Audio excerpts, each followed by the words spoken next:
Meu nome é Paige Mercer, e eu tinha 25 anos na noite em que meus pais me convidaram para jantar apenas para revelar que eu era adotada. Minha mãe sorriu enquanto dizia que só havia me criado por causa dos benefícios que eu trazia e que, agora, eu já não tinha mais utilidade para eles. Em seguida, meu pai empurrou alguns documentos sobre a mesa. Eles já tinham preparado toda a papelada para me excluir completamente de suas vidas e de tudo que lhes pertencia. Eu não chorei. Também não consegui dizer uma única palavra durante quase um minuto. Mas havia algo que eles desconheciam. 6 meses antes daquele jantar, eu havia encontrado minha família biológica. E, naquela mesma noite, eles estavam sentados 3 mesas atrás da cadeira da minha mãe. Ela apenas ainda não tinha olhado para trás. O que aconteceu quando finalmente virou a cabeça é o motivo de eu estar aqui, 6 anos depois, contando essa história. O restaurante se chamava Vantair, e eu nunca tinha colocado os pés ali. Foi minha mãe quem escolheu o lugar. Hoje percebo que esse deveria ter sido meu primeiro sinal de que algo estava errado, porque Diane Mercer nunca gastava dinheiro comigo sem ter um motivo muito bem calculado. Ela vestia um casaco de cachemir cinza que costumava usar apenas em funerais ou reuniões importantes. Meu pai, Wesley, fez a reserva em nome dela, não no meu. Reparei nisso quando a recepcionista perguntou pelo nome da reserva e ele respondeu antes mesmo que eu abrisse a boca. Não havia faixa de aniversário, balões presos à cadeira nem um bolo esperando na cozinha com meu nome escrito na cobertura. Para um jantar de aniversário, aquela mesa parecia estranhamente vazia. O silêncio entre meus pais era educado demais, quase como o de duas pessoas prestes a anunciar uma sentença. Durante 4 anos eu trabalhei organizando encontros exatamente como aquele. Reservava restaurantes para clientes, assinaturas de contratos e conversas discretas entre famílias quando alguém morria e era preciso resolver questões de patrimônio. Eu conhecia a diferença entre um jantar de comemoração e uma conversa que mudaria a vida de alguém. E aquele ambiente tinha o peso da segunda opção. Então fiz o que sempre faço quando sinto que o clima muda de repente. Controlei minha respiração e observei discretamente todas as saídas do salão. Foi nesse momento que meus olhos pararam na pequena placa de metal da mesa logo atrás de nós, à esquerda, mesa número 9. Guardei aquela informação sem saber exatamente por quê, como quem memoriza um ponto de referência antes mesmo de perceber que poderá precisar dele mais tarde. Coloquei meus próprios pertences ao lado do copo de água. Entre eles havia uma pasta fina, de papel pardo, simples e sem qualquer identificação. Minha mãe olhou rapidamente para ela e, pelo jeito, imaginou que fosse apenas um currículo ou algum cartão. Ela não fazia ideia do que realmente estava guardado ali dentro. Para entender por que eu não fiquei surpresa naquela noite, é preciso saber como eram os aniversários na minha casa. Quando eu era criança, meu bolo sempre tinha apenas uma única vela. E não era por tradição ou por algum costume especial da família. Simplesmente era assim. Uma única vela enfiada em um cupcake comprado às pressas no mercado, que minha mãe pegava no caminho de casa e nem se preocupava em colocar na geladeira. Eu via a cobertura derreter lentamente sobre a bancada enquanto ela atendia alguma ligação. 3 semanas depois, meu primo Brett ganhou uma festa enorme, com brinquedos infláveis alugados, buffet e garçons servindo aperitivos em bandejas de prata. Afinal, Brett era filho da minha tia Renée. Brett era da família de sangue. Lembro que, quando completei 8 anos, perguntei se também poderia ter uma festa. Minha tia estava na cozinha, tomando vinho com a minha mãe, e respondeu antes mesmo que ela abrisse a boca. Querida, só dá para fazer uma coisa especial por mês. Ela falou com tanta doçura que quase parecia um gesto de carinho. Foi justamente isso que mais me marcou. Algumas pessoas conseguem diminuir você usando as palavras mais gentis do mundo. Com o tempo, aprendi a fazer as contas. Um cupcake custava muito menos do que uma festa inteira. Uma criança que aprendia a pedir pouco saía mais barata do que uma que queria receber o mesmo tratamento dos outros. Quando fiz 9 anos, parei de pedir bolo. Percebi que isso facilitava a vida de todos naquela mesa. Ser uma pessoa fácil parecia ser a única moeda de valor que eu possuía. Na época, eu não dizia para mim mesma que aquilo era triste. Convencia-me de que era apenas a escolha mais prática. É isso que acontece quando você cresce acreditando que só merece ficar por perto enquanto for útil. Você nem percebe que recebeu um preço, até o dia em que alguém resolve dizê-lo em voz alta. E, sentada naquela mesa do restaurante Vantair, aos 25 anos, eu sentia que minha mãe estava prestes a fazer exatamente isso. Saí de casa na semana em que completei 18 anos levando apenas 2 bolsas de viagem e a carta de aceitação para uma faculdade comunitária, inscrição que eu mesma havia feito. Ninguém me levou até lá. Trabalhei no turno da noite em uma farmácia enquanto estudava pela manhã. Depois consegui transferência para uma universidade estadual e concluí o curso de formação em assistência jurídica, servindo mesas nos fins de semana para pagar todas as despesas. Fiz questão de arcar com cada centavo. Não digo isso para parecer extraordinária, mas porque esse detalhe seria importante mais tarde. Nada caiu no meu colo. Aos 25 anos, eu trabalhava como assistente jurídica em um escritório especializado em planejamento sucessório e heranças, no centro da cidade. E eu era realmente boa no que fazia. Passava os dias organizando a forma como o patrimônio de outras pessoas seria distribuído depois que elas não estivessem mais aqui. Preparava documentos sobre beneficiários, divisão de bens e cláusulas que, em poucas linhas, determinavam quem receberia uma herança e quem ficaria sem nada. Eu entendia um contrato de sucessão da mesma forma que algumas pessoas conseguem interpretar uma expressão no rosto de alguém. A grande ironia da minha vida, aquela que durante muitos anos não teve graça nenhuma, era que eu sabia estabelecer limites perfeitos para completos desconhecidos. Conseguia explicar com clareza a uma viúva enlutada exatamente quais eram seus direitos e onde eles terminavam. Mas nunca consegui fazer minha própria família simplesmente querer a minha presença. A única pessoa para quem eu ligava sem falta era minha avó. Todos os domingos, exatamente às 4 da tarde, durante toda a faculdade e também depois dela, eu telefonava para Nana Ruth. Ela era a única Mercer que atendia como se estivesse esperando minha ligação o dia inteiro. E foi justamente uma frase que ela me disse anos antes que acabou se tornando a peça mais importante de tudo o que aconteceu naquela noite. Nana Ruth Mercer era a mãe do meu pai e a única adulta daquela família que fazia eu me sentir uma pessoa de verdade, e não apenas mais um item em uma lista. Ela tinha opinião sobre tudo e nunca pedia desculpas por pensar diferente. Quando eu tinha 12 anos e apareci chorando na cozinha dela porque meu primo Brett havia dito que eu não era uma Mercer de verdade, ela largou o pano de prato, segurou meu rosto com delicadeza e disse uma frase que carreguei comigo pelos 13 anos seguintes. Você foi escolhida, meu amor. Não apenas encontrada pelo caminho. Depois preparou um sanduíche de queijo quente, deixou que eu ficasse acordada até mais tarde e fez com que, por algumas horas, eu esquecesse o peso daquelas palavras. Nana faleceu quando eu tinha 23 anos. 2 anos antes daquele jantar. No funeral, fui a única pessoa que falou sobre quem ela realmente era, em vez de falar apenas dos bens que deixou para trás.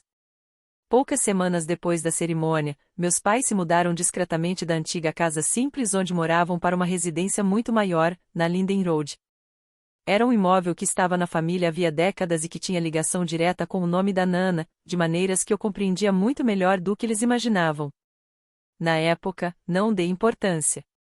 Eu ainda estava vivendo o luto. Mas havia uma conversa que nunca saiu da minha cabeça. Em um dos nossos últimos telefonemas de domingo, com a voz já bastante fraca, Nana me disse: prometa que nunca vai pedir permissão para viver a sua própria vida. Naquele momento, achei que fosse apenas um conselho de avó, tentando me incentivar a ser forte. Só 6 meses antes daquele jantar, enquanto pesquisava registros públicos por um motivo completamente diferente, descobri que ela estava falando de algo muito mais concreto. Ela tinha colocado aquilo por escrito, com documentos assinados e registrados em cartório. No ano em que completei 25 anos, minha família começou a agir de forma estranha comigo. E não era aquele silêncio natural que às vezes surge entre pessoas ocupadas. As mensagens que antes eram respondidas em menos de 1 hora passaram a levar dias. Minha mãe simplesmente deixou de me incluir nas conversas sobre os preparativos das festas de fim de ano. Depois fingiu surpresa quando apareci no dia de ação de graças sem levar nenhum prato, já que ninguém havia me pedido para preparar alguma coisa. Enquanto isso, minha tia René começou a repetir uma palavra que antes nunca fazia questão de destacar nas conversas da família. Sangue. Ela escrevia coisas como: neste fim de semana no lago será só para a família de sangue. Ou: a cabana só acomoda 8 pessoas, então este ano vamos manter apenas os parentes de sangue. Você entende, né? E eu entendia. Entendia perfeitamente. O que eu ainda não entendi era o motivo daquela mudança tão repentina. Eu ainda não tinha os documentos que explicavam por que todos tinham esfriado comigo exatamente ao mesmo tempo. As pessoas normalmente não mudam de comportamento de forma sincronizada. Famílias podem se afastar aos poucos, mas aquilo não parecia um afastamento natural. Parecia um plano.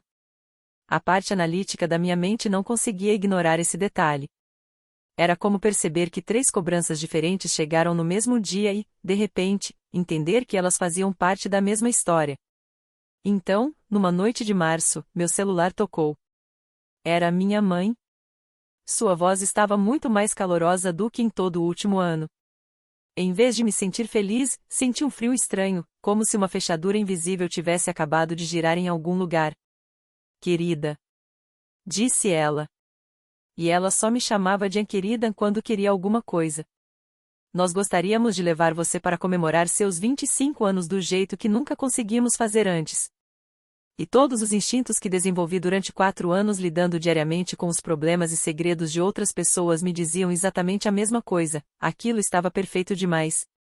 Muita gente interpreta minha mãe da forma errada. Acham que a crueldade dela aparecia em gritos ou humilhações. Não era assim. A verdadeira crueldade estava no planejamento. Estava no fato de uma mulher que nunca conseguiu organizar um simples bolo de aniversário, de repente reservar uma mesa em um restaurante sofisticado e dizer que finalmente queria comemorar meu aniversário do jeito certo. Quando Diane Mercer demonstrava generosidade, nunca era por impulso.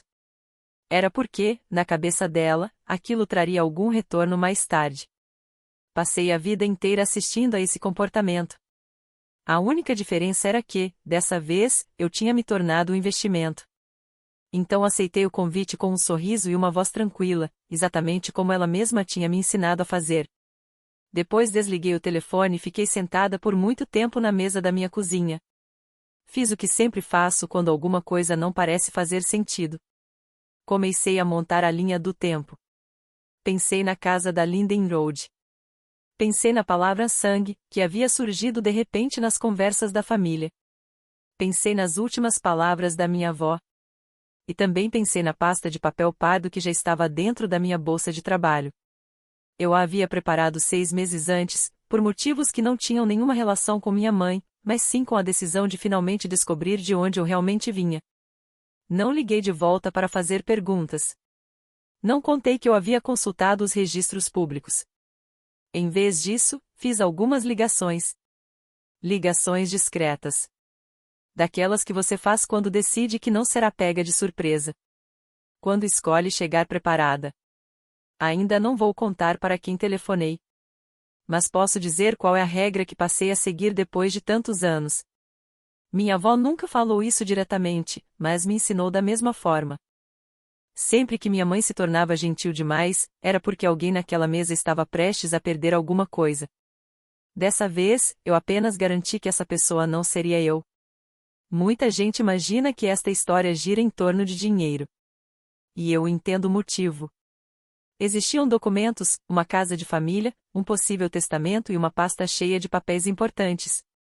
Mas, naquela noite, sentada dentro do carro no estacionamento do restaurante Vantair, com o motor desligado e as mãos firmes sobre o volante, o que eu tinha medo de perder não podia ser medido em dinheiro. Eu tinha medo de perder a última sensação de que algum dia realmente pertencia a algum lugar.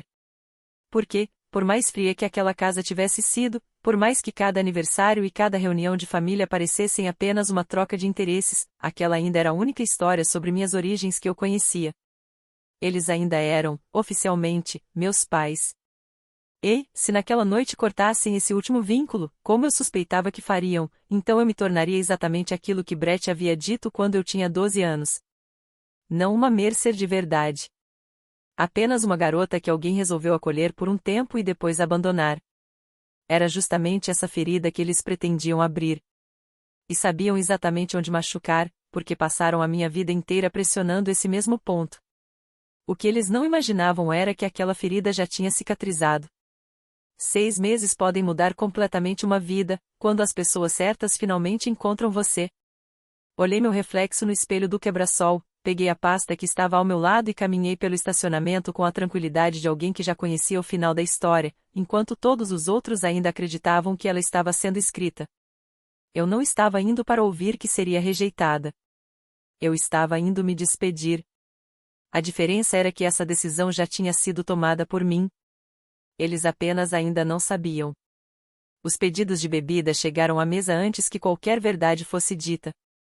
Minha mãe começou elogiando a carta de vinhos. Minha mãe começou elogiando a carta de vinhos. Meu pai contou, mais uma vez, a mesma história sobre a dificuldade para estacionar, exatamente a que já tinha contado durante o trajeto até o restaurante. Depois, entre a cesta de pães e o prato principal que, no fim, quase ninguém tocaria, Diane uniu as mãos sobre a mesa e assumiu aquele tom de voz que eu conhecia muito bem. Era a mesma voz que ela usava quando devolvia um presente de Natal na minha frente, explicando calmamente que aquilo não era uma compra inteligente. Nós sempre fizemos o nosso melhor por você, começou ela. Meu pai concordou imediatamente, como fazia havia mais de 30 anos, sempre um passo atrás dela. Demos um teto, estudo, muito mais do que muitas crianças recebem. Deixei que falassem. Mantive uma das mãos apoiada sobre a pasta de papel pardo ao lado do meu prato. Percebi meu pai lançar um olhar rápido para ela. Na aba da pasta havia uma etiqueta datilografada. Apenas o começo da palavra ficava visível acima dos meus dedos. Ele conseguiu ler algumas letras. Olhou de novo. Então deslizei discretamente o polegar sobre a etiqueta. Não para escondê-la completamente, mas apenas para deixá-lo curioso. E funcionou. Enquanto minha mãe continuava falando sobre sacrifícios, sobre o custo de criar um filho e sobre como eu deveria reconhecer tudo o que haviam feito por mim, minha mente voltou para aquele cupcake simples, derretendo sobre a bancada da cozinha, com uma única vela torta. Continuei em silêncio. Então ela fez uma pausa. Tomou um pequeno gole de vinho. Colocou a taça sobre a mesa com uma precisão quase ensaiada. Era evidente que havia esperado aquele momento a noite inteira. Foi então que disse a frase que mudaria tudo. Paige, existe uma coisa que você deveria saber há muito tempo. Respirei fundo. Ela me olhou diretamente nos olhos. Você é adotada. Disse aquelas palavras com a mesma naturalidade de quem informa que precisou trocar o horário de uma reserva. Nós adotamos você quando ainda era um bebê. Você nunca foi nossa filha biológica. Nunca tivemos a intenção de esconder isso para sempre. Enquanto falava, ela observava cada reação no meu rosto. Esperava o choque. Esperava que eu desmoronasse. Percebi naquele instante que todo o jantar havia sido cuidadosamente planejado para chegar exatamente ali. A mesa reservada. O restaurante elegante. O casaco de cachemir. As pausas calculadas. Tudo havia sido montado para assistir ao momento em que a filha adotiva descobrisse que, na visão deles, nunca tinha pertencido à família. Eles queriam me ver quebrar. Gostaria de dizer que aquilo não me atingiu. Mas atingiu. Existe uma parte de qualquer pessoa que sempre acredita que o chão continuará sob seus pés. Naquele instante, tentaram arrancar esse chão de uma vez. A diferença era que eu já conhecia aquela verdade havia 6 meses. Na realidade, a única novidade daquela noite era descobrir o quanto minha mãe desconhecia quem eu havia me tornado. Ela se inclinou um pouco para a frente, quase com delicadeza, pronunciou a frase que ainda hoje ecoa na minha memória. Nós só ficamos com você por causa dos benefícios que isso nos trazia. Ela sorriu enquanto dizia aquilo. E, curiosamente, não foi a crueldade da frase que me libertou. Foi o sorriso. A crueldade eu conhecia desde criança. Mas sorrir ao entregar a pior notícia da vida de alguém, e isso só acontece quando a pessoa ensaiou aquele momento tantas vezes que passou a apreciar cada detalhe da cena. Naquele sorriso, finalmente enxerguei toda a verdade. Eu nunca tinha sido uma filha que os decepcionou. Benefícios é uma palavra limpa demais para descrever um acordo tão frio. Meu pai, talvez tentando aliviar o peso daquilo, começou a explicar tudo como se estivesse defendendo um relatório financeiro. Sem olhar nos meus olhos, disse. Nos primeiros anos existiam alguns auxílios do governo. Quando adotamos você, recebíamos um pequeno valor mensal. Esse benefício terminou quando você ainda estava na escola. Depois vieram algumas vantagens fiscais, e também havia a questão da sua avó. Ele nem conseguiu dizer o nome dela. Preferiu explicar que Nana Ruth tinha certas expectativas sobre o que considerava uma família de verdade. Segundo ele, a adoção havia ajudado meus pais a atender essas expectativas e, durante muitos anos, isso tinha sido vantajoso. Foi exatamente essa palavra que ele escolheu. Naquele instante, permaneci completamente imóvel. Enquanto eles falavam, todas as lembranças da minha infância começaram a ganhar um significado diferente. O cupcake simples com uma única vela. As roupas usadas que eu recebia do Brett, muitas vezes ainda com as etiquetas das devoluções feitas pela tia René. O fato de o aquecedor do meu quarto ser sempre o primeiro a ser desligado quando queriam economizar. Eles nunca passaram dificuldades financeiras. A verdade era muito pior. Eles simplesmente descobriram que conseguiam gastar menos comigo do que recebiam por minha causa. Eu era o saldo positivo daquela conta. Nós investimos em você, disse meu pai, como se isso resolvesse toda a situação. Como se uma criança pudesse ser tratada como um investimento esperando retorno. Minha mãe, claramente impaciente com aquela explicação longa, decidiu ir direto ao ponto. Era exatamente para aquilo que o jantar havia sido organizado. Os benefícios acabaram quando você ainda era pequena, Paige. Ela fez uma pequena pausa antes de continuar. E o que veio depois, termina hoje. Respirou calmamente. Você completou 25 anos. A partir de agora, manter você na nossa vida não nos traz mais nenhuma vantagem. Ela falou aquilo quase com pena. Da mesma forma que alguém comenta que um desconto deixou de valer. Você simplesmente deixou de ser útil. Em apenas 2 frases, 25 anos como filha foram reduzidos a algo que havia deixado de gerar retorno. Peguei meu copo de água. Minha mão estava completamente firme. Percebi isso naquele instante. E, por algum motivo, considerei aquilo um pequeno presente. Então meu pai fez aquilo que, no fundo, tinha sido o verdadeiro motivo daquele jantar. Abriu a pasta de couro que havia levado consigo, a mesma que eu imaginava guardar um cartão de aniversário, e empurrou alguns documentos cuidadosamente pela mesa até que eles parassem diante do meu prato. Já providenciamos toda a documentação para oficializar essa decisão, disse ele. Você não fará parte do nosso testamento. Também não será beneficiária de nenhum dos nossos bens. Preferimos resolver isso pessoalmente para evitar qualquer mal-entendido no futuro. A palavra resolver parecia ensaiada. Eu conseguia até imaginar o advogado orientando exatamente como aquela conversa deveria acontecer. Mas havia uma coisa que minha família nunca conseguiu entender.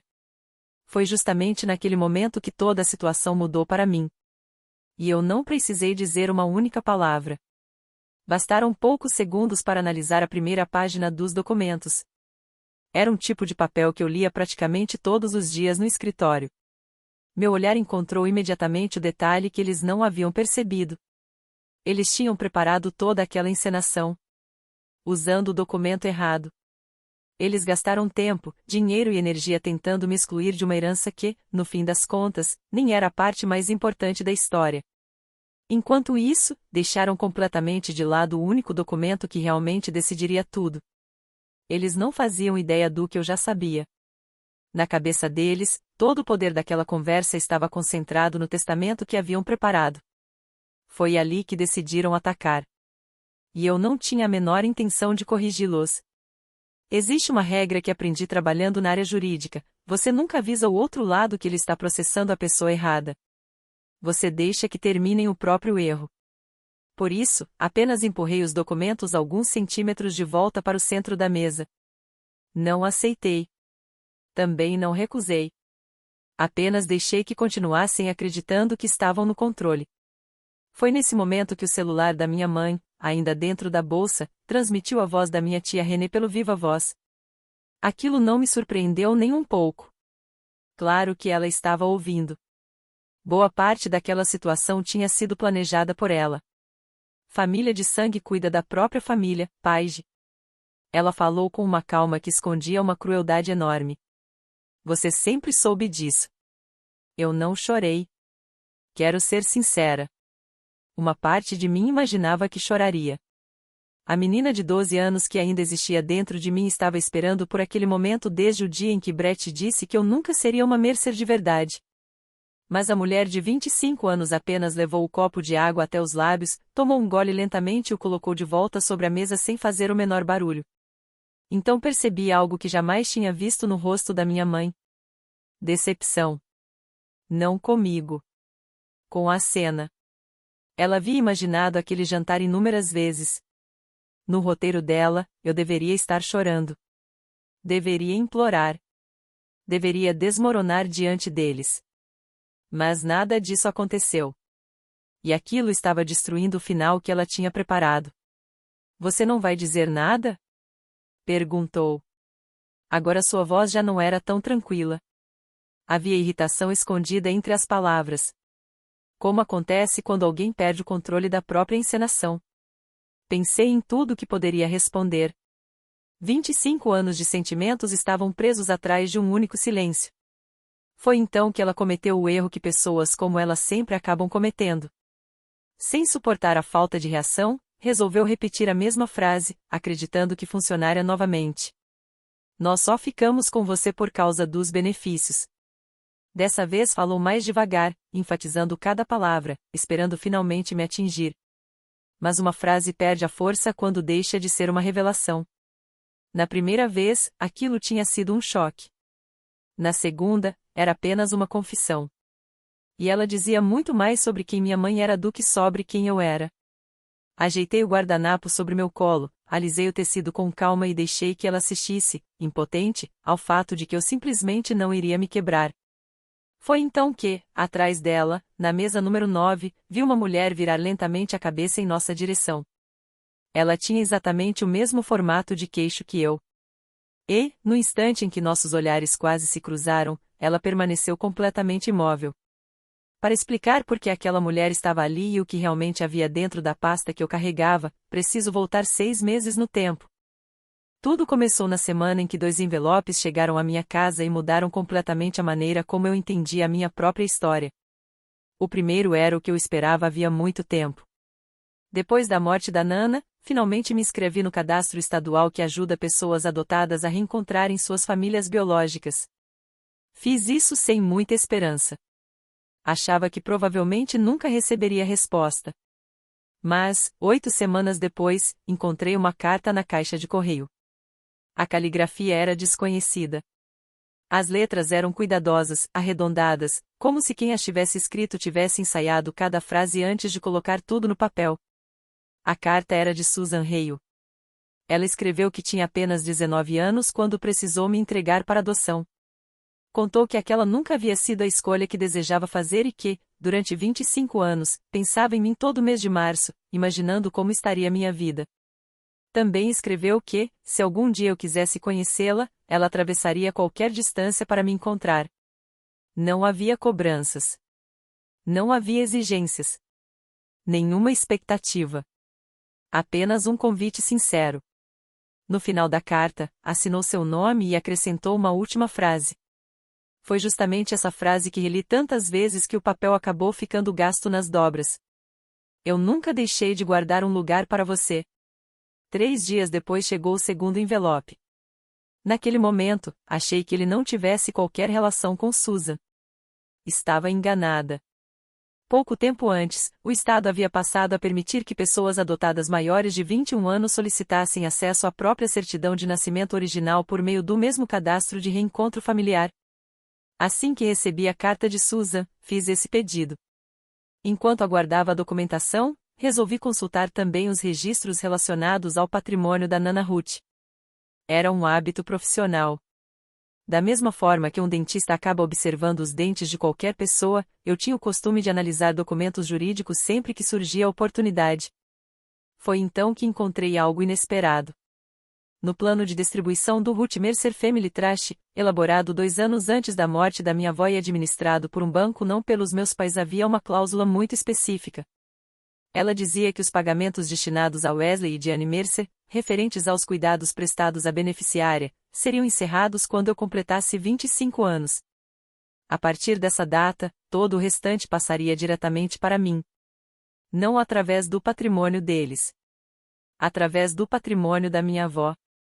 Tudo administrado por um agente fiduciário independente, totalmente fora do alcance dos meus pais. A data prevista para essa transferência era exatamente o dia do jantar. Na mesma semana, 2 envelopes mudaram completamente a minha vida. O primeiro revelou de onde eu realmente vinha.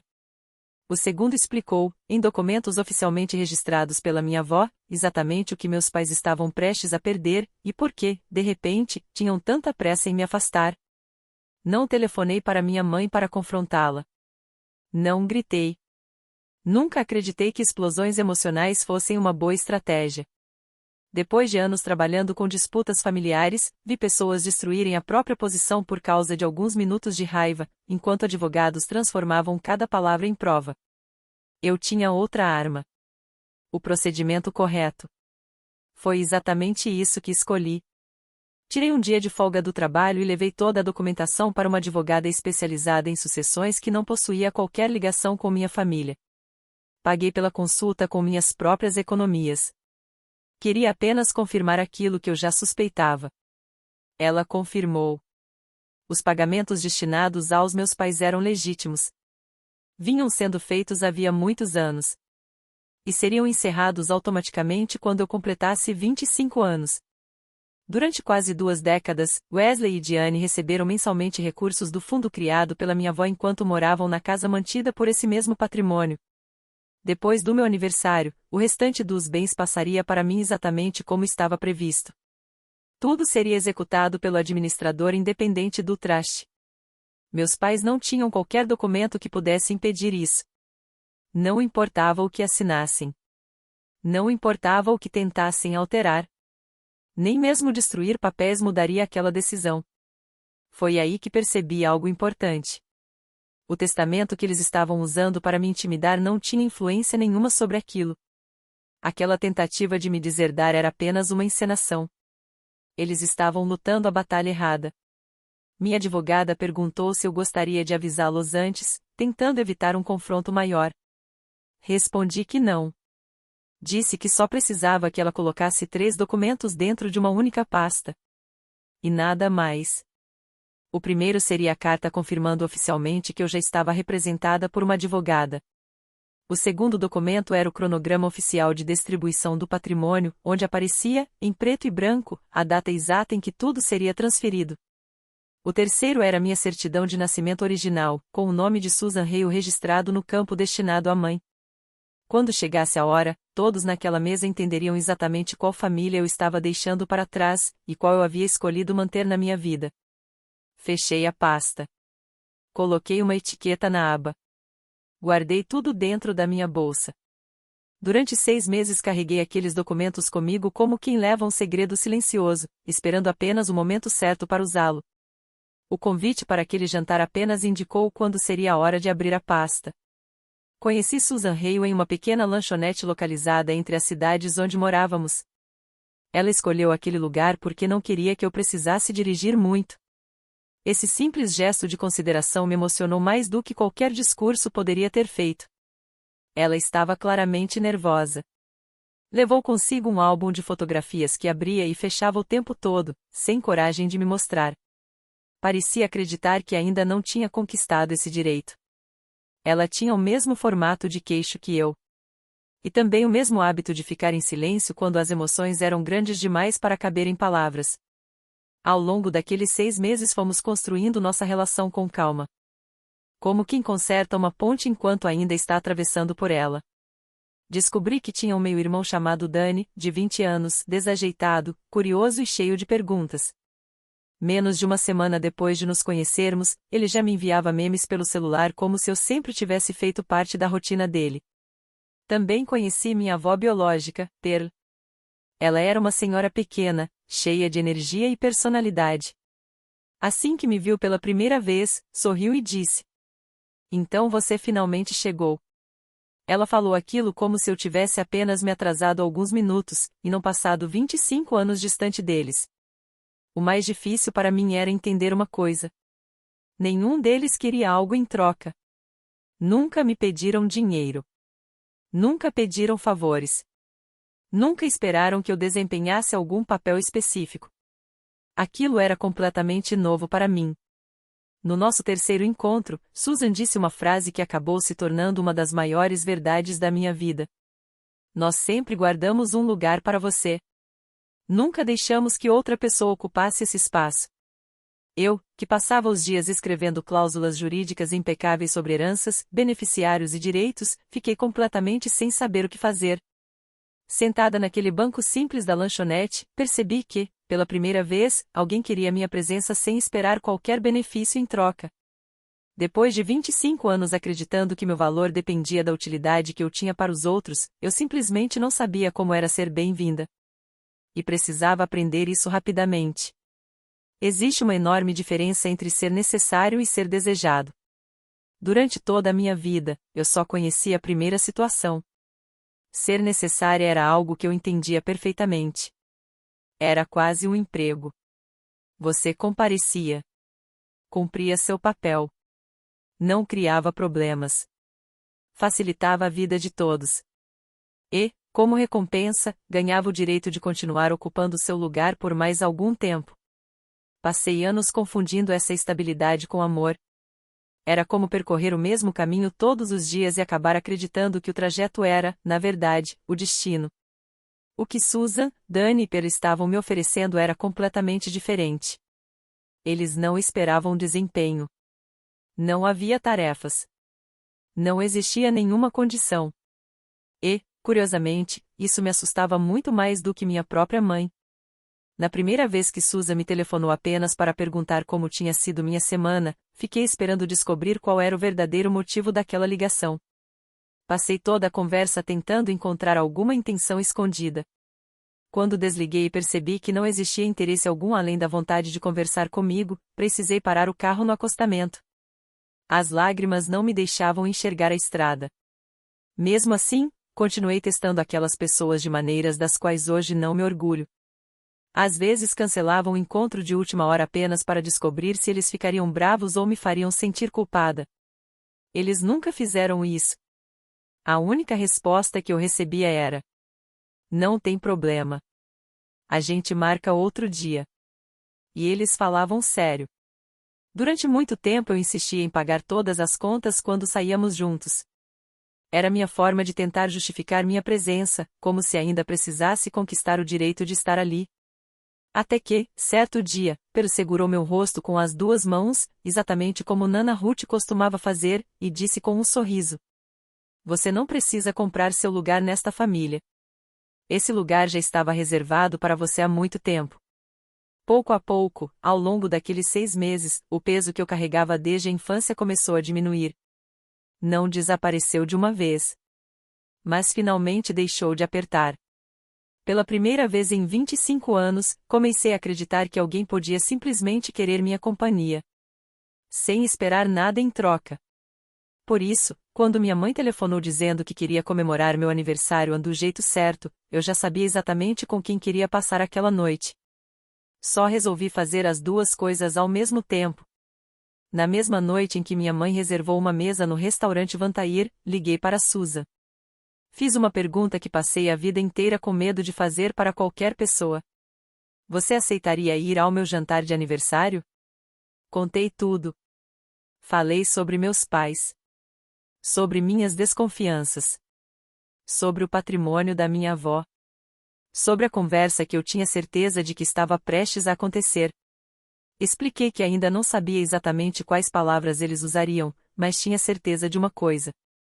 Eu não queria ouvir aquilo sozinha. Também não pretendia entregar a reação que eles esperavam ver. Susan nem precisou pensar. Que horas? E onde vai ser? Logo em seguida perguntou: a gente precisa ir mais arrumado? Depois disse uma frase que me fez levar a mão à boca para conter o choro. Será uma honra estar lá para ver você perceber que não precisa mais deles. Depois daquela ligação, fiz mais uma. Dessa vez para o próprio restaurante. Reservei uma segunda mesa para o mesmo horário. No meu nome. Pais de Mercer. 3 pessoas. A atendente confirmou. Mesa 9. Fica mais ao fundo do salão. Curiosamente, ela fica exatamente 3 mesas atrás de outra reserva da família Mercer, também para 3 pessoas. Quase sorri. Parecia que o destino tinha desenhado toda aquela cena. Meus pais não faziam ideia de que encenariam o momento em que tentariam me expulsar da família diante das mesmas pessoas que haviam passado 25 anos guardando um lugar para mim. Combinei com Susan, Pela e Dani que chegariam alguns minutos depois de nós. Pedi que se acomodassem discretamente, fizessem seus pedidos e apenas esperassem. Quando eu estivesse pronta, iria até eles. Não vou fingir que não queria aquelas pessoas naquele restaurante. Eu queria. Muito. Existe um motivo pelo qual certas verdades têm um peso completamente diferente quando são ditas diante de testemunhas. Depois de tantos anos trabalhando com conflitos familiares, aprendi que uma conversa sem ninguém por perto quase sempre acaba se transformando apenas na versão de uma pessoa contra a da outra. Então, sim. Eu queria que alguém visse tudo. E não sinto vergonha nenhuma disso. Mas Susan, Pela e Dani nunca estiveram ali apenas para testemunhar aquela cena. Essa era justamente a diferença entre eles e minha mãe. A pasta que eu carregava serviria para mostrar aos meus pais que eles já tinham perdido. A mesa número 9 existia para me lembrar de que eu já tinha vencido muito antes de entrar naquele restaurante. De volta ao presente, na mesa da frente, minha mãe decidiu que o silêncio já tinha durado tempo suficiente. Ela retirou mais um documento da pasta de couro, girou as folhas na minha direção, destampou uma caneta e a colocou cuidadosamente sobre o papel, como se estivesse me oferecendo um presente. É apenas um documento confirmando que você foi informada sobre nossa decisão e que compreende toda a situação. Ela empurrou a caneta alguns centímetros na minha direção. Assine. Assim todos nós podemos terminar este jantar de maneira civilizada e seguir caminhos diferentes. Olhei para o documento sem demonstrar pressa. Não precisei ler muitas linhas para entender do que realmente se tratava. O primeiro parágrafo já começava com um texto padrão que eu mesma havia redigido inúmeras vezes no escritório. A linguagem jurídica dizia que a pessoa abaixo-assinada renunciava, de forma definitiva, a qualquer direito, interesse ou futura reivindicação. Aquilo não era um simples comprovante de que eu havia sido informada. Era uma renúncia disfarçada de confirmação. Um documento cuidadosamente preparado para registrar que eu aceitava toda a situação e que não faria qualquer contestação no futuro. Era exatamente o tipo de papel que um advogado experiente prepara quando quer impedir que alguém entre com uma ação mais tarde. Eles queriam minha assinatura enquanto eu ainda estivesse emocionalmente abalada. Antes que o choque passasse. Antes que eu pudesse pensar com clareza. Era uma estratégia antiga. Eu já tinha visto pessoas assinarem mão de patrimônios inteiros porque alguém colocou uma caneta em sua frente no momento de maior fragilidade. Minha mãe apostava que eu faria o mesmo. O que ela não sabia era que aquela história escondia um traste muito mais importante do que aquele documento. Deixei a caneta exatamente onde estava. Meu pai não conseguia parar de olhar para a pasta de papel pardo ao meu lado. Observei, em silêncio, a preocupação crescer no rosto dele. Wesley sempre foi quem realmente entendia onde o dinheiro estava. Ele tinha conseguido ler parte da etiqueta presa à minha pasta. Agora fazia cálculos mentalmente. Os mesmos cálculos que eu havia feito 6 meses antes. E, pela expressão dele, a resposta começava a assustá-lo. Ele respirou fundo. Paige, existe alguma coisa que deveríamos saber? Sorri pela primeira vez naquela noite. Um sorriso verdadeiro. Ainda não. Foi exatamente nesse momento que minha tia René apareceu no restaurante. Brett vinha logo atrás. Os dois fingiam surpresa com um exagero quase cômico, como se tivessem entrado ali por acaso e não estivessem esperando o momento certo para aparecer. Paige. Que coincidência encontrar vocês aqui! Disse René, aproximando-se para me cumprimentar. Na mesma hora entendi tudo. Minha mãe tinha chamado reforços. Ela sempre gostou de plateia quando preparava uma grande cena. E gostava ainda mais quando essa plateia concordava com tudo que ela dizia e aumentava a pressão sobre quem estava sendo atacado. Sem que ninguém convidasse, René puxou uma cadeira e sentou-se à mesa. Brett, agora com 26 anos, ainda tinha aquele jeito de quem parecia vestir exatamente as roupas escolhidas pela mãe. Ele lançou para mim o mesmo olhar que conhecia desde criança. O olhar que dizia, sem precisar de palavras, que eu nunca deixaria de ocupar o lugar da pessoa menos importante da família. Minha tia foi direto ao assunto. Discrição nunca foi o estilo dela. Nós só queremos o melhor para a família. Enquanto falava, colocou delicadamente a mão sobre a da minha mãe. Depois continuou. Às vezes uma família precisa tomar decisões difíceis para proteger quem realmente faz parte dela. Ela sorriu. Você sempre foi uma menina muito prática, Paige. Tenho certeza de que entende. Então pronunciou novamente a palavra que eu vinha ouvindo havia meses. Família de sangue cuida da própria família. Lá estava ela outra vez. A mesma expressão que aparecia repetidamente nas conversas do grupo da família. Agora finalmente era dita em voz alta. Exatamente na mesa onde toda aquela encenação havia sido planejada. Olhei para minha tia.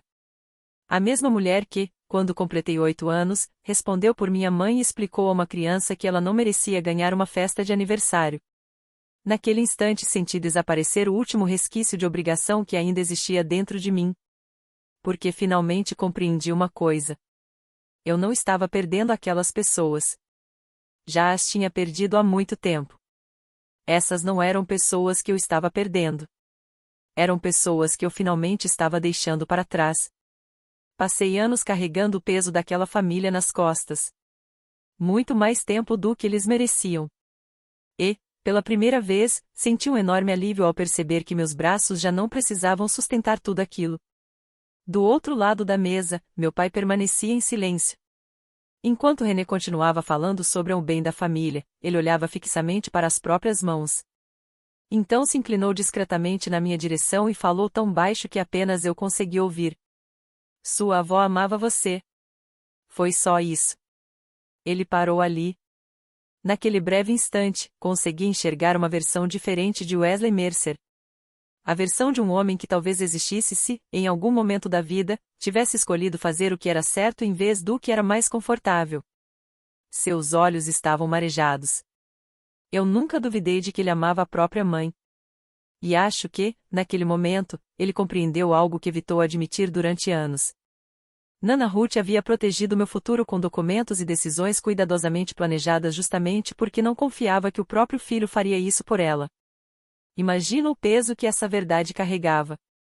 Esperei. De verdade. Porque havia uma possibilidade, ainda que pequena, de aquela conversa tomar outro rumo. Esperei ouvir um pedido de desculpas. Algo como: eu sinto muito. Isso está errado. Eu não vou fazer isso. Se ele tivesse dito essas palavras, elas teriam significado muito para mim. Mas então ele olhou para minha mãe. Ela o observava atentamente. Como alguém que vigia cada movimento para garantir que nada saia do roteiro. E foi ali que ele fez sua escolha. Recostou-se novamente na cadeira. Pegou o copo de água. E a frase que quase nasceu morreu antes de chegar aos lábios. Assim como tantas outras ao longo da vida. Aquelas 4 palavras foram o gesto mais próximo de carinho que recebi naquela mesa durante toda a noite. E desapareceram tão rápido quanto surgiram. Eu não senti raiva dele. É difícil odiar alguém por agir exatamente como sempre agiu. Mas naquele instante compreendi, de uma vez por todas, por que meus pais estavam tão desesperados para acelerar aquela conversa. Porque tinham organizado um jantar tão frio e calculado. Meu pai sabia da existência do traste criado pela Nana. Sabia que a data da transferência dos bens estava chegando. E queria, antes de qualquer coisa, conseguir minha assinatura em um documento de renúncia antes que eu descobrisse aquilo que minha avó havia preparado para mim. Então resolvi fazer apenas uma pergunta. Não como filha. Mas com o mesmo tom de voz que costumo usar no escritório quando encontro um erro em um processo e dou a outra pessoa a chance de percebê-lo sozinha. Pai, em qual documento vocês basearam esse pedido? No patrimônio de vocês? Ou no traste da Nana? O silêncio que tomou conta da mesa foi completamente diferente do anterior. Minha mãe interrompeu o movimento antes que a taça chegasse aos lábios. A mão de René ficou imóvel sobre a mesa. Meu pai piscou algumas vezes, completamente surpreso. Era como se eu tivesse começado a falar um idioma que ele reconhecia, mas jamais imaginou que eu dominasse. Com apenas uma pergunta, deixei 3 coisas muito claras. Primeiro, que eu sabia perfeitamente que existia uma diferença entre o patrimônio deles e o traste criado pela minha avó. Segundo, que eu entendia qual dos dois realmente importava. E terceiro, que eu conhecia aquele assunto havia tempo suficiente para dominar cada detalhe. Minha mãe nunca tinha ouvido aquele tom de voz vindo de mim. Nenhum deles tinha. Para todos naquela mesa, eu sempre fui a filha quieta. A que não criava conflitos. A que aceitava a menor parte para manter a paz da família. Eles passaram semanas preparando aquele jantar acreditando que eu apenas aceitaria o destino que haviam escolhido para mim.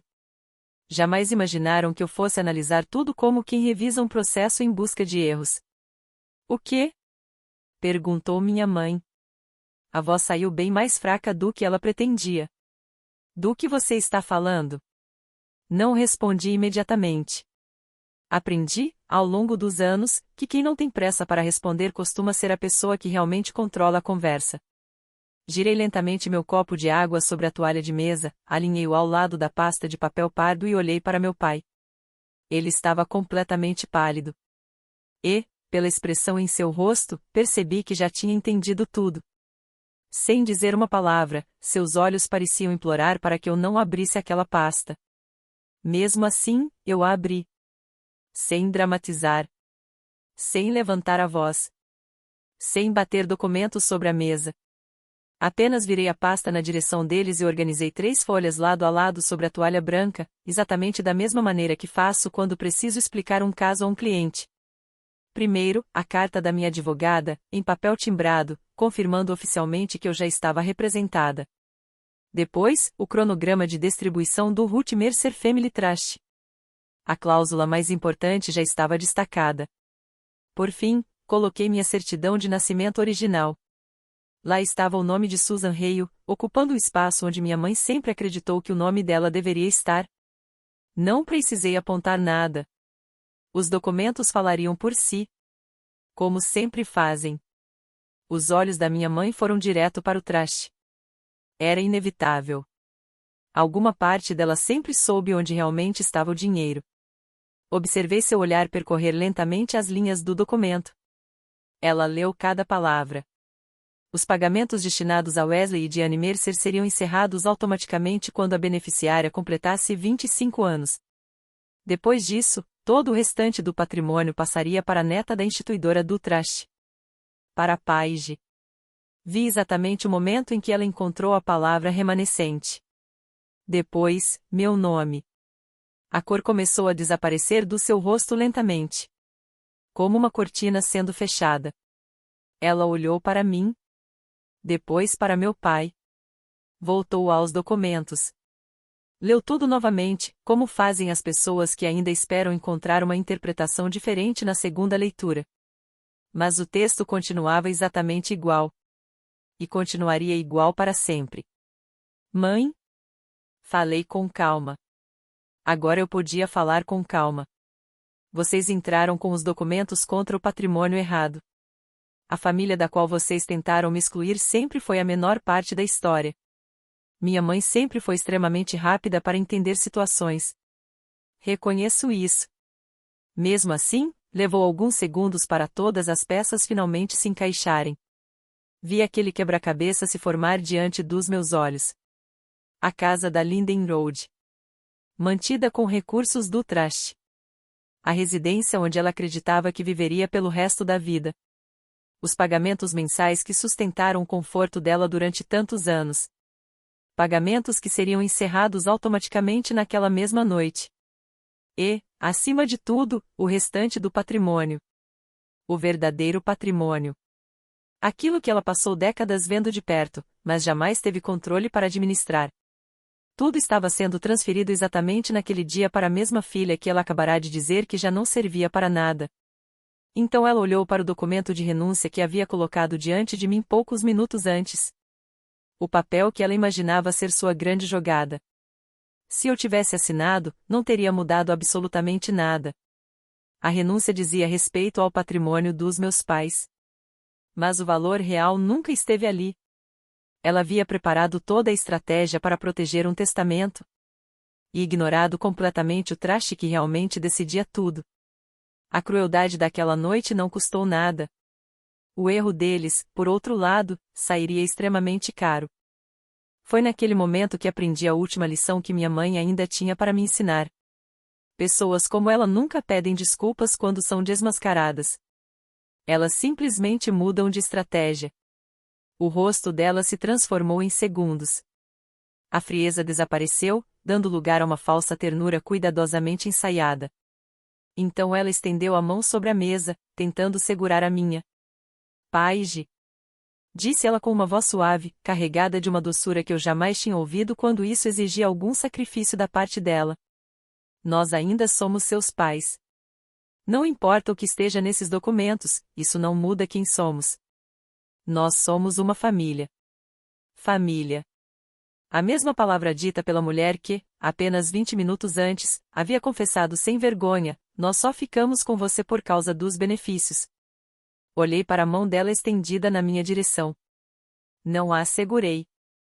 A frase que durante tantos anos serviu para me prender agora fazia exatamente o contrário. Aquela confissão havia cortado o último vínculo que ainda existia entre nós. Era a autorização que eu precisava para seguir em frente. Muita gente imagina que esse é o momento em que eu me vinguei. Que revelei quanto realmente valia a herança, observei todos entrarem em desespero, pedi o prato mais caro do restaurante e fui embora deixando a conta para eles. Eu entendo por que as pessoas esperam esse tipo de final. Durante muito tempo, eu mesma imaginei algo parecido. Mas quero contar como o verdadeiro poder funciona, porque isso faz parte da minha profissão. A pessoa mais forte em uma sala não é aquela que possui a maior fortuna. É aquela que não depende do dinheiro para continuar de pé. Eu havia construído minha carreira com esforço próprio. Economizei cada centavo trabalhando em restaurantes e preparando documentos legais. A parte da herança da Nana nunca foi aquilo que definiria minha liberdade. E foi justamente isso que minha mãe jamais conseguiria aceitar. Com toda a calma, fechei a pasta. Guardei novamente as 3 folhas no lugar, sem qualquer pressa. Depois peguei a caneta que eles haviam levado esperando que eu assinasse minha rendição e a coloquei cuidadosamente ao lado do prato dela. Na realidade, eu já tinha conquistado aquilo que eles acreditavam estar disputando muito antes de todos se sentarem naquela mesa. Venci porque busquei a verdade, me preparei e me recusei a ser pega de surpresa. Não havia mais nada para discutir. Restava apenas decidir como eu passaria o restante do meu aniversário. E essa decisão já tinha sido tomada 6 meses antes, sentada em uma lanchonete simples, quando uma mulher nervosa, com o mesmo formato de queixo que o meu, deslizou um álbum de fotografias pela mesa sem me pedir absolutamente nada em troca. Eu trabalho administrando inventários e patrimônios.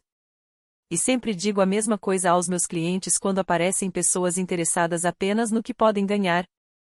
Se alguém só entra na sua vida quando você pode oferecer alguma vantagem, então você já sabe exatamente qual é o lugar que ocupa para essa pessoa. E nenhuma quantidade de lembranças compartilhadas transforma interesse em amor. Se você também precisou aprender essa lição da maneira mais difícil, escreva limites nos comentários. E se inscreva no canal, porque o momento que mudou tudo está prestes a acontecer. Levantei da cadeira. Sem cena, sem gritos, sem espetáculo. Apenas uma mulher encerrando uma conversa, afastando a cadeira e pegando sua pasta. Mesmo assim, o efeito sobre aquela mesa foi imediato. A mão da minha mãe continuava estendida no ar, exatamente onde a minha deveria estar. Sente-se. Ela disse. A máscara de mãe carinhosa desapareceu num instante. A voz voltou a ficar dura, fria e controladora, como sempre havia sido. Sente-se, Paige. Aonde você pensa que vai? René endireitou a postura. Pela primeira vez desde que tudo começou, Brett parou de sorrir. Meu pai apenas parecia exausto. Era o olhar de um homem percebendo que a única coisa realmente boa que a própria mãe tinha feito estava escapando para sempre das mãos dele. Abracei a pasta contra o peito e olhei para minha mãe. Depois de passar 25 anos tentando me convencer de que eu nunca tive um lugar de verdade naquela família, finalmente respondi com as palavras mais simples que encontrei. Minha família biológica está sentada 3 mesas atrás da sua. Não falei com raiva.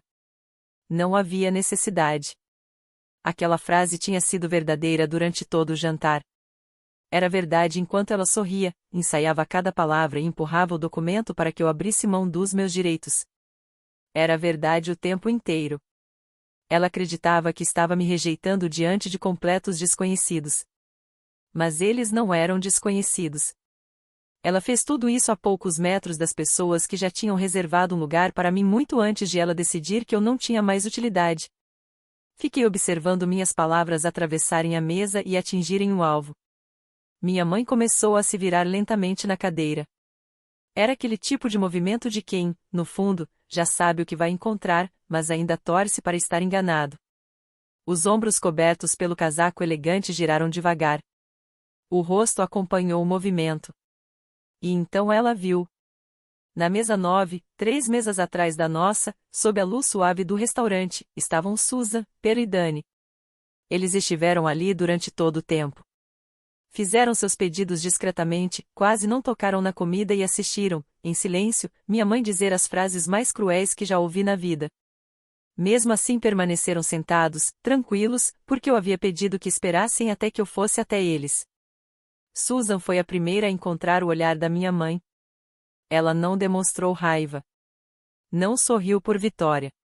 Apenas observou, em silêncio, a mulher que tinha criado sua filha contando moedas, economizando afeto e calculando cada gesto como se amor fosse uma despesa. Depois ela olhou para mim. E o rosto dela se iluminou com um sorriso tão acolhedor que parecia a primeira manhã de primavera depois de um inverno interminável. Pearl, pequena no tamanho, mas gigante na coragem, já tinha dobrado o guardanapo e o deixado ao lado do prato, pronta para se levantar a qualquer instante. Dani finalmente largou o celular, sem fingir mais que estava distraído. O olhar da minha mãe foi do rosto de Susan para o meu e depois voltou para ela outra vez.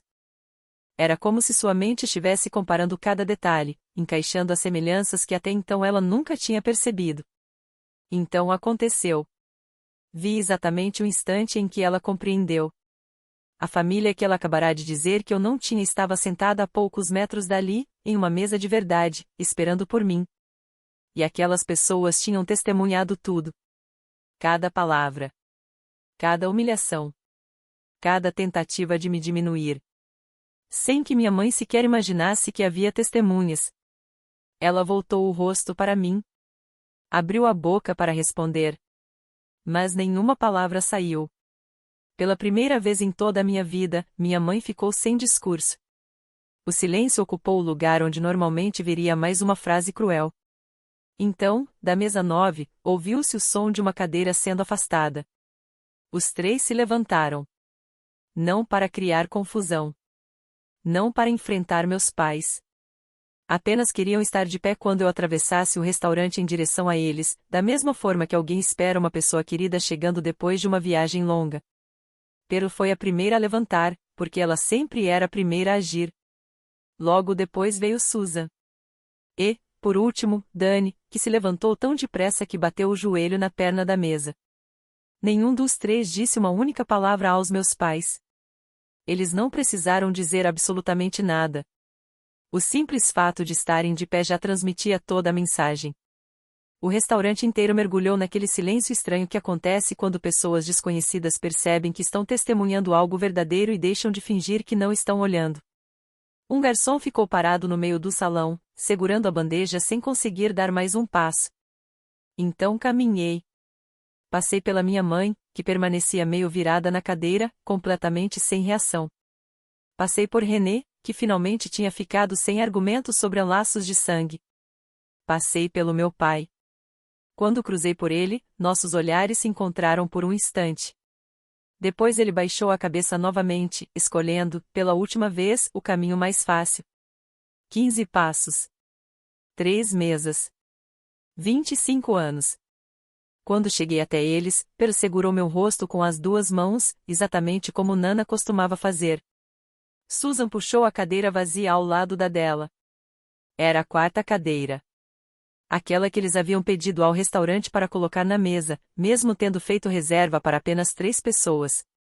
Então ela repetiu as mesmas palavras que havia escrito na primeira carta que me enviou. Aquelas palavras que eu já tinha lido tantas vezes que quase sabia de cor.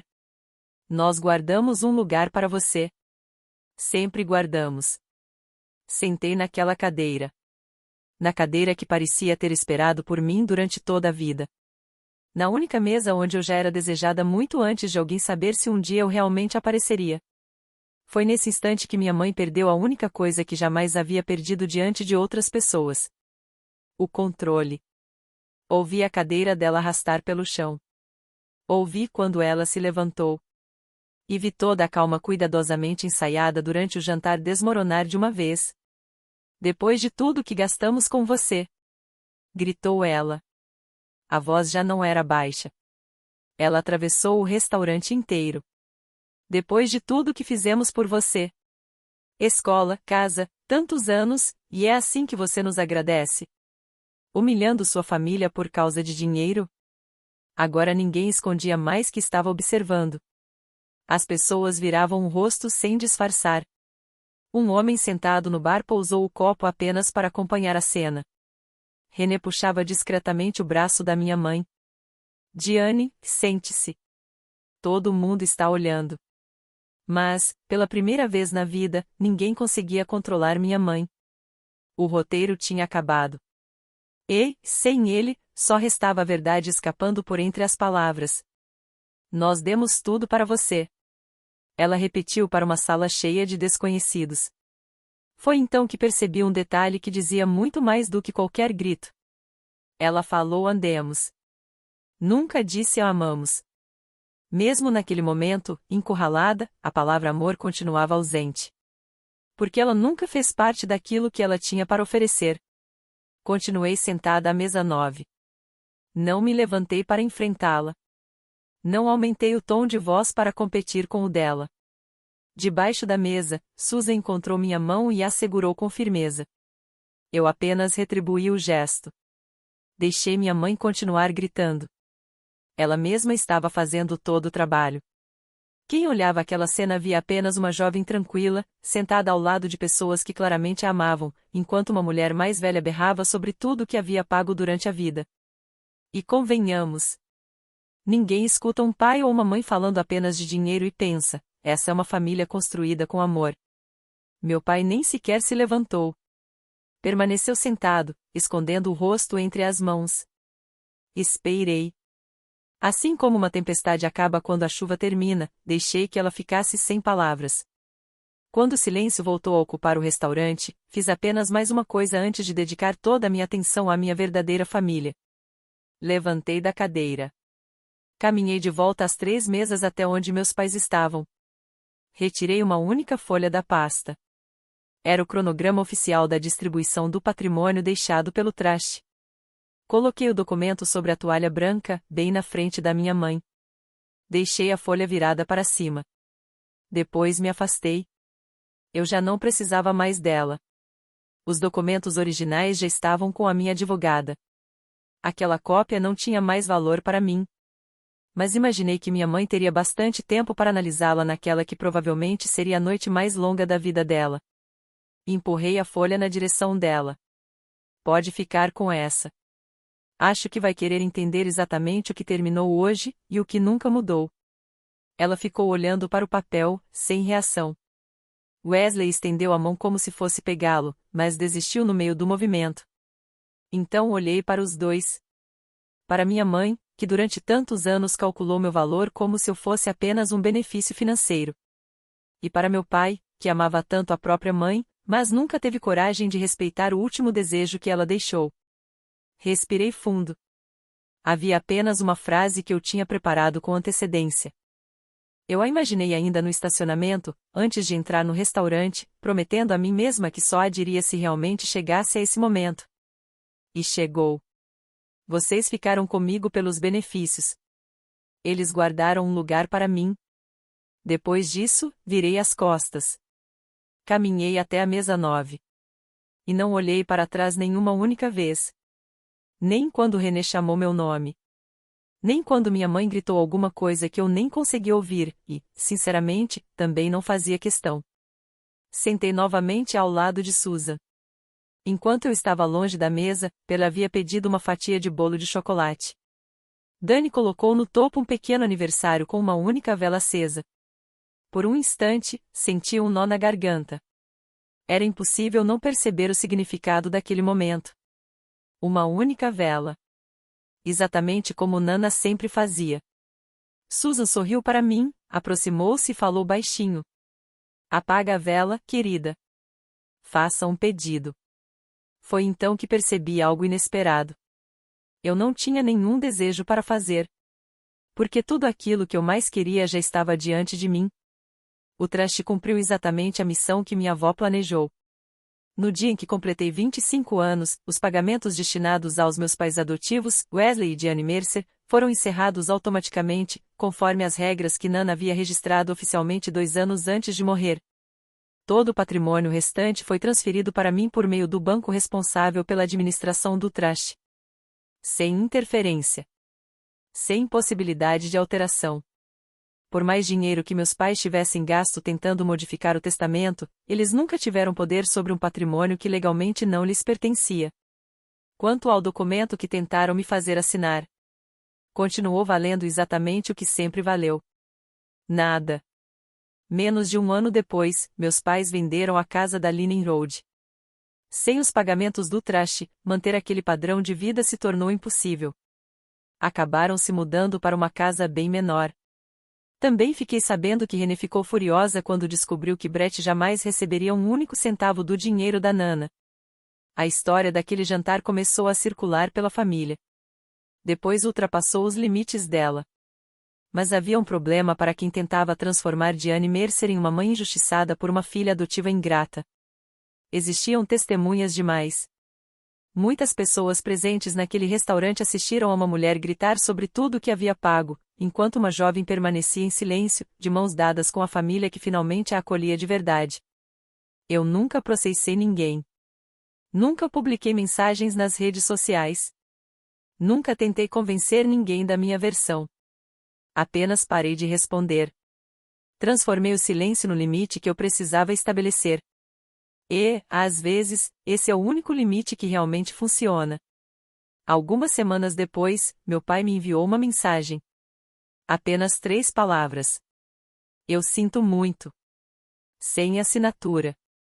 Sem explicação. Sem outra tentativa de contato. Eu nunca respondi. E jamais voltei atrás nessa decisão. Mais tarde soube que Renée tentou convencer outros parentes a contestarem o traste deixado por Nana. Mas foi o próprio Wesley quem encerrou a conversa. Com calma, disse que a mãe tinha todo o direito de decidir para quem deixaria seu patrimônio. O dinheiro era dela. A escolha também. E aquela história havia chegado ao fim. Pela primeira vez em muitos anos. Ele estava absolutamente certo. Ele também estava, como sempre, atrasado. 1 ano tarde demais. E dizendo aquilo para as pessoas erradas, em um momento em que não exigia mais nenhum esforço dele e não mudava absolutamente nada. No fim, essa era a verdadeira essência do meu pai. Um homem que sabia o que era certo. Que até sentia isso dentro dele. Mas que só conseguia agir quando fazer a coisa certa já não custava mais nada. Eu não precisava daquela desculpa. Mas, de uma forma simples e tranquila, fiquei feliz por ele finalmente ter dito em voz alta aquilo que deveria ter feito há muito tempo. Quanto ao resto, passei aquele primeiro aniversário de verdade sentada à mesa 9, comendo bolo de chocolate ao lado de pessoas que não ganhavam nada por me quererem por perto. Elas simplesmente queriam. E desde aquele dia, todos os meus aniversários foram com eles. Susan e eu conversamos todos os domingos às 4 da tarde. Era o horário que antes eu costumava guardar para Nana. Pearl me ensinou a fazer o sanduíche de queijo grelhado do jeito que ela gosta. Dani continua me enviando memes aleatórios que sempre conseguem me fazer rir. E em algum lugar da cozinha da minha nova família existe um álbum de fotos que já não consegue mais fechar direito. Porque, pela primeira vez, ele tem páginas suficientes. Durante toda a minha vida, meus pais só pareciam interessados no que eu podia oferecer. Mas ser verdadeiramente escolhida. Ser desejada apenas por ser quem eu era. Era algo que eu nunca tinha experimentado. Foram necessários 25 anos e um jantar doloroso para eu entender uma coisa. Quando alguém só mantém você por causa do benefício que você traz, essa pessoa já deixou claro, da maneira mais simples possível, que nunca enxergou você como família. Essa é a minha história. Uma única vela durante 24 anos. E, no meu 25º aniversário, uma mesa inteira cheia de pessoas que acenderam todas as luzes por mim sem que eu precisasse pedir. Se existe alguém na sua vida que só reconhece seu valor quando você é útil, talvez esse seja o momento de parar de tentar conquistar um lugar que sempre deveria ter sido seu. Você não precisa provar que merece o amor de quem realmente ama você. Compartilhe essa história com alguém que precisa ouvir isso. Deixe seu comentário, inscreva-se no canal. E nos vemos na próxima história.